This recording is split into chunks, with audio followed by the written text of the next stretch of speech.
The last thing I heard before the fog closed in was my brother's voice, coming from a frequency he couldn't have been on, saying words he couldn't have known. I want you to understand something before I tell you this. I am not a person who scares easily. I spent 11 years working search and rescue in the Pacific Northwest.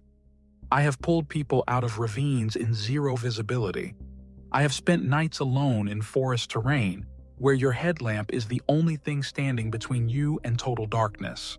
I do not rattle, but on the night of October 14th, a Tuesday, which somehow makes it worse, I sat in my truck on County Road 12, approximately 4 miles east of the Harlow Basin trailhead, and I begged something I could not see to please stop saying his name. It did not stop. Welcome to the faint whisper, where missing person files don't end, they echo.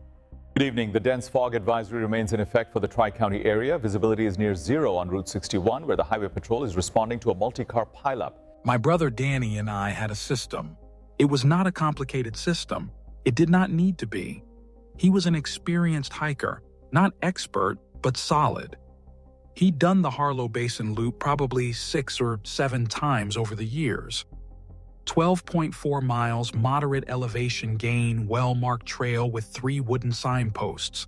The kind of hike you could do in your sleep if the weather held. The system was this. He texts me when he reaches the trailhead. He texts me when he hits the halfway shelter. He texts me when he's back at his truck. If any one of those texts doesn't come, I call. If I call and get nothing, I contact the Garrett County Ranger Station. Simple, clean, reliable.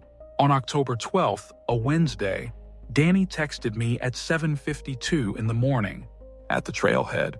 Weather looks interesting, starting now. I texted back, keep your rain gear on you, check in at the shelter.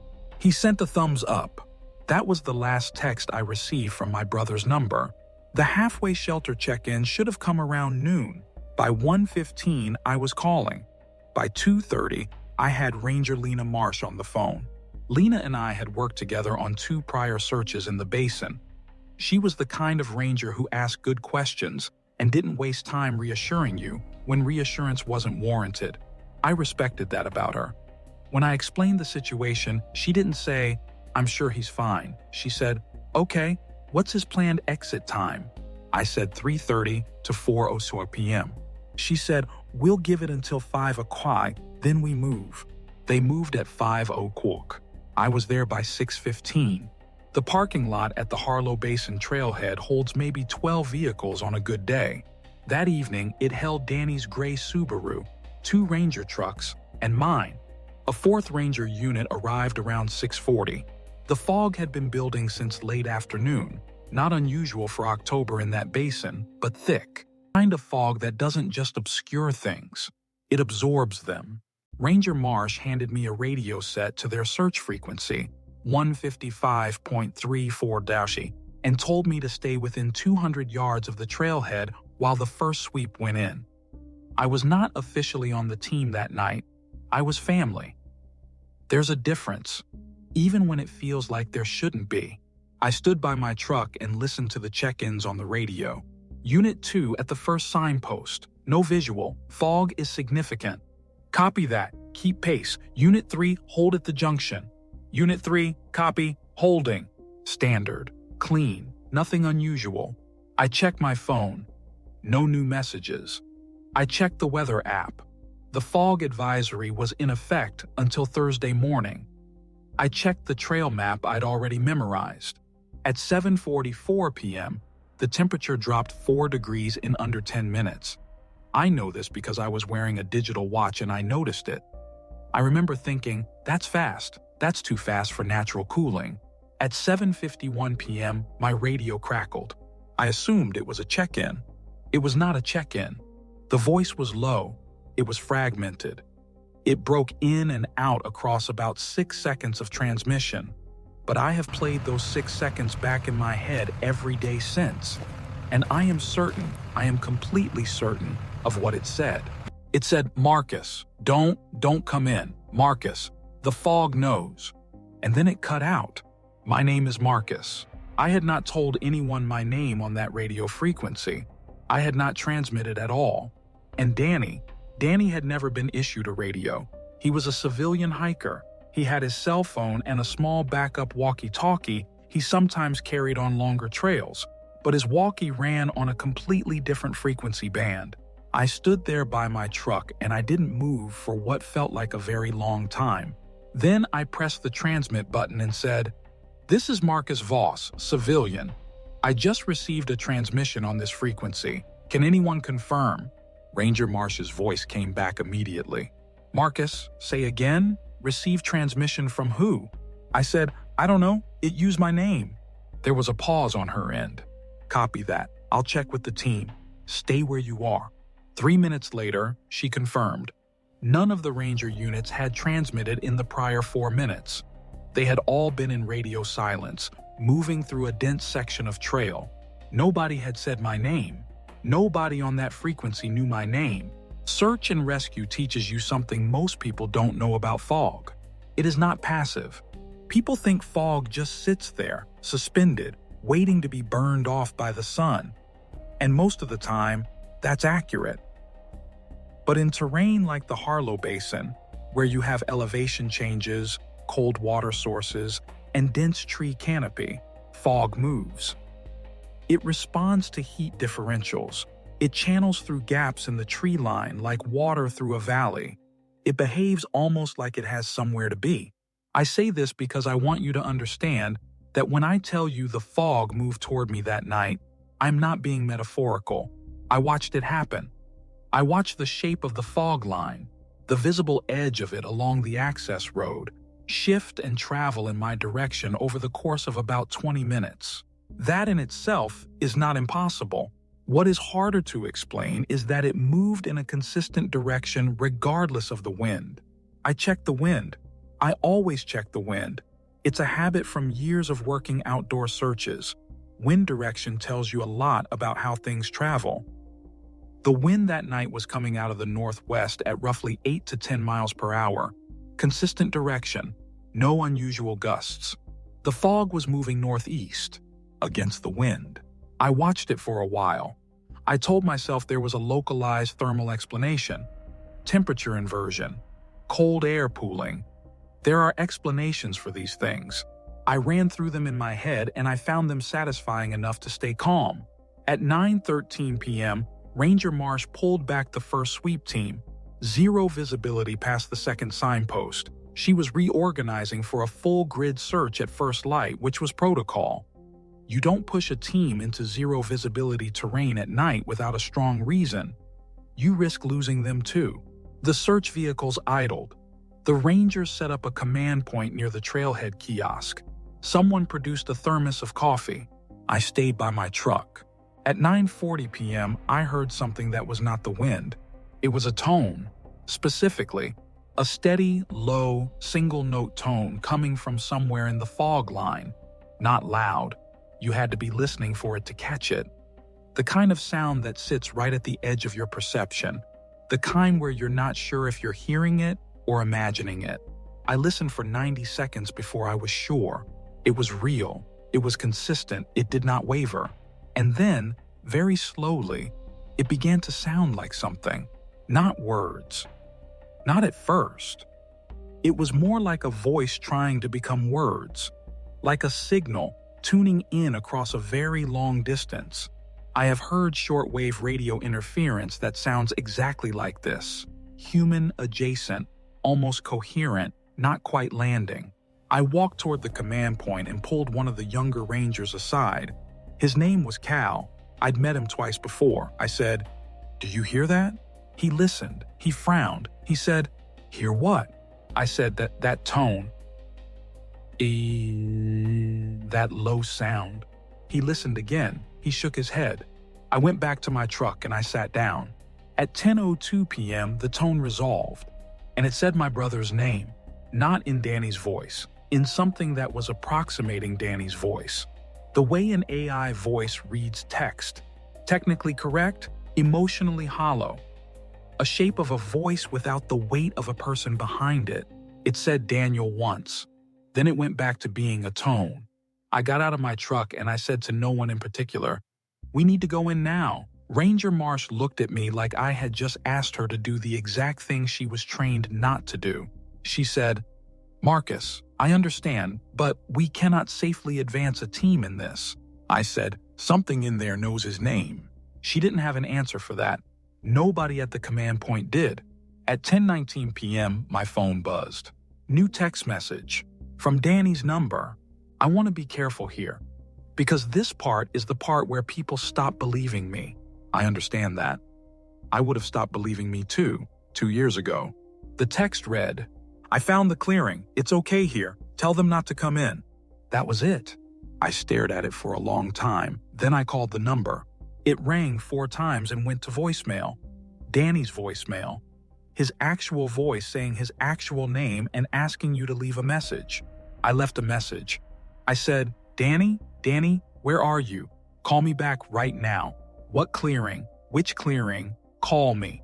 I showed the text to Ranger Marsh. She looked at it the way experienced search and rescue people look at unexpected information, carefully, without jumping. She said, "His phone was showing no signal the last time we pinged it. We haven't been able to locate it." I said, "Well, it just sent me a text." She borrowed my phone and walked away with it. I heard her on her radio. "Can we re-ping the missing party's cell? We have a possible new transmission." The response came back about 4 minutes later. "No signal, same as before. Phone is either off or outside coverage." I said, "Then how did I get a text message?" Nobody could tell me. I sent a reply to Danny's number. "Which clearing? Are you hurt? Can you move?" I watched the message sit on delivered for 30 seconds. Then the status changed to read, then nothing. At 11:30 p.m., I received a second text from his number. "The fog is careful here. It doesn't like sound. Don't make sound when you come." I read that sentence 3 times. The fog is careful here. Not the fog is thick. Not the fog is bad. Careful. The fog is careful. I thought about that word for a long time. I'm still thinking about it. At 11:44 p.m., a third text. It knows I named it. It's been different since I named it. I think that was a mistake. I sent back, "What did you name it?" No response. I sent, "Danny, I'm outside. I'm at the trailhead. I'm coming in." The reply came in under 10 seconds. "Don't. It already knows your name too." I showed every one of these messages to Ranger Marsh. She photographed them with her own phone. She said, "Marcus, I have to ask you something and I need you to answer me straight." I said, "Go ahead." She said, "Is there any chance someone else has access to his phone account? Family member, ex-partner, anyone?" I said no. Danny lived alone. He was meticulous about his passwords. She said, "Could he have automated messages set up? Some kind of—" I said, "Lena, look at the messages. Look at the timestamps. This is a conversation." She looked at them again. She didn't argue. At 12:17 a.m., now technically Thursday, October 13th, the fog reached the command point. Not crept toward it. Reached it. One moment it was 40 yards out along the access road. The next it was around us. None of the Rangers saw it move. Everyone noticed it at the same moment, almost simultaneously. That sudden, shared realization that the air had changed. Cal, the younger Ranger, said, "Whoa, when did that?" And then his radio crackled. Not a transmission, not a voice. A tone. The same tone I had been hearing for the past 2 hours. And then everyone heard it. At 12:41 a.m., Danny walked out of the fog.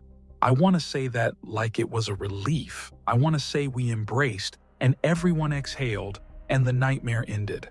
That's not how it happened. He walked out of the fog at the edge of the access road, approximately 60 yards from the command point. Cal saw him first and shouted. Everyone turned. We had lights on him within seconds, headlamps, the Ranger truck spotlight. Danny was standing very still. He was not waving. He was not moving toward us. He was standing at the fog line like he was standing at the edge of something he couldn't cross. Ranger Marsh moved toward him first. That was protocol. I followed because I physically could not have stayed back. As we got closer, I could see he was okay. Physically okay. No injuries. His gear was intact. His face was composed, not panicked, not relieved.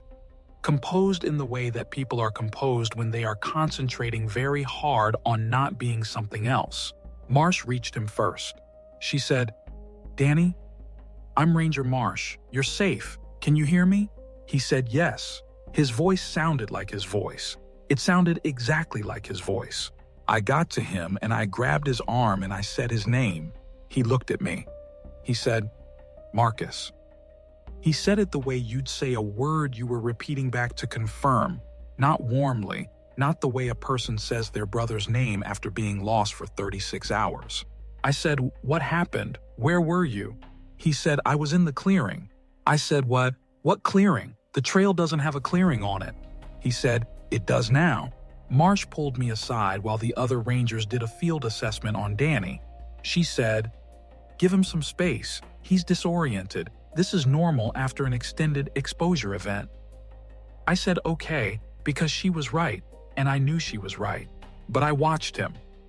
While the rangers walked him back to the command point, while they wrapped a thermal blanket around him and handed him water, I watched him. And I noticed something that I have not been able to unfold since. In 36 hours, he had not eaten his trail food. I checked his pack while he was being assessed. His sandwiches were still there. His energy bars were still there. His water, and this is the part I cannot reconcile. His water bladder was still full, 2 liters, untouched. He had been on a 12-mile hike in October for 36 hours, and he had not eaten or drunk anything. I said, "Danny, when did you last drink some water?" He thought about it. He said, "I don't think I was thirsty." I said, "Are you thirsty now?" He said, "No."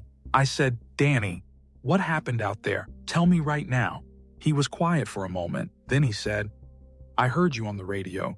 You asked me not to come in." I stopped. I said, "What?" He said, "Your voice, on the radio, around 8 o'clock. You said, 'Danny, don't come in. Stay where you are.'" I had not transmitted anything on that radio, not once, not my voice. I said, "That wasn't me." He looked at me. He said, "I know. I figured that out later." I said, "When?" He said, "When it used the wrong name." He said, "It called you Michael. You came on the radio and said, 'Danny, this is Michael. Stay where you are.'" And I thought, Marcus's name is Marcus. Marcus has been Marcus our entire lives. And whatever was pretending to be you didn't know that. I have thought about this for 2 years. I have turned it over from every angle I have. The fog imitated me. It used my voice, or a version of my voice, to keep Danny in that clearing. It held him there for 36 hours, and the version of me it constructed had the wrong name. But here is the thing I cannot stop returning to. The thing that wakes me up at 2 a.m. and makes my hands go cold. When I first received that radio transmission, the first one at 7:51 p.m. before Danny came out, before any of this, the voice said, "Marcus, don't come in. Marcus, the fog knows." It said Marcus. It said my correct name, and it was using Danny's voice. The fog had been talking to both of us, using each of us to stop the other from coming in. It had been practicing. The transmission to me got my name right. The transmission to Danny got my name wrong. The one it used on me came first, which means it learned my name from Danny before it tried to say it to him. Something in that clearing had enough time with my brother to learn things about him. Real things, private things, his name, my name, the connection between us. And then it used those things to build walls, not to trap him, not to hurt him, to keep him separate, to keep us both at a distance from each other. I asked Danny once, about a year after this happened, what the clearing looked like. He was quiet for a long time. He said, "It looked like home." He wouldn't say more than that. I did not ask him what home meant. I was afraid he would describe a place I recognized. Ranger Marsh filed her report. It listed the cause of disorientation as extreme fog event combined with trail deviation and possible mild hypothermia. That's what's on the record. She called me privately about 3 weeks later. She said, "Marcus, I have to tell you something. I said, okay. She said, we went back into the basin, full sweep, clear weather, 2 weeks after the incident. I said, and? She said, we mapped the trail end to end. I walked every spur trail, every deviation. I said, did you find the clearing? She said, Marcus, there is no clearing on that trail. There has never been a clearing on that trail. I've been ranging that basin for 9 years. I have the original survey maps. That trail has no clearing. She paused again. Then she said, but I found something. I said, what? She said, a circle in the trees where the growth pattern just stops, perfectly round. About 40 feet across, the trees around the edge are healthy. Inside the circle, everything is dead. No fallen debris, no rot, no explanation for why it's dead. Just dead ground. I said, was there anything in it? She said, no, nothing. Except, I said, what? She said, footprints, 2 sets, 1 going in. I said, what about the second set? She said, that's what I've been trying to figure out. The second set doesn't come from anywhere. They just start, in the middle of the circle. No tracks leading to them. They just begin, and they walk to the edge, and they stop. I said, which direction do they stop? She said, facing out, facing the road. Danny is fine. I want to say that. He is living his life. He went back to work. He moved to a different city, which I understand. He doesn't hike anymore. He doesn't like fog. Neither do I. And sometimes, late at night, when I check my phone before I sleep, I think about the fact that I still have Danny's number saved in my contacts. And I think about what would happen if it lit up. And I think about whether I would answer. If you are ever in backcountry terrain, in fog, in the dark, in silence, and you hear your name in a voice you recognize, before you respond, before you move, before you follow that sound into the dark, ask yourself one question. Does it know the right name for everyone? Because the thing in that clearing knew almost everything about my brother. It just got one detail wrong. One. That's all the distance there was between Danny coming home and something else walking out of that fog wearing his shape. One wrong name. If you're watching this and something about it feels familiar, not like a story, but like a memory you can't place, I'm asking you to be careful. Whatever is in the Harlow Basin, it learned fast, and it's had 2 more years to practice. If this reached you, subscribe to The Faint Whisper. The files here don't have endings, they have echoes, and some of them are still transmitting.